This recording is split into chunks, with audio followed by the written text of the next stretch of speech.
பாயா. இதை செஞ்சு நம்ம சித்ரா அவர்கள் அவங்க பசங்களுக்கும் எனக்கும் போட்டு திருப்திப்படுத்திருப்பாங்க. அதனால இன்னைக்கு தலையில் தேடி இந்த பொங்கலை சாப்பிட வேற வழி இல்லை. யார் யாரும் மழை பெஞ்ச பொங்கல் சாப்பிடுங்கிறத சப்ஸ்கிரைப் பண்ணுங்க, கமெண்ட் போடுங்க, லைக் பட்டனை தட்டுங்க.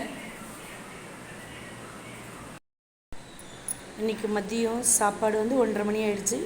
சாதம், வெண்டைக்காய் காரக்குழம்பு, கேரட் பொரியல்.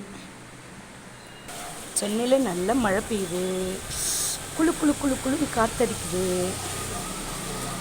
நல்லா சூடாக சாப்பிடணும் போல் இருக்குது.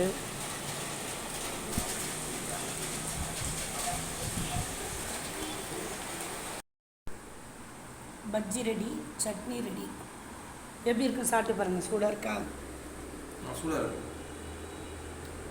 உப்பு காரெல்லாம் கரெக்டாக இருக்கா பார்த்து சொல்லுங்கள். உப்பு காரம் எல்லாமே கரெக்டாக இருக்குது. மழைக்கு சூப்பராக இருக்குது. பிரெட் பஜ்ஜி, வாழைக்காய் பஜ்ஜி ரெண்டுமே போட்டிருக்கேன். ரெண்டுமே நல்லா இருக்கு.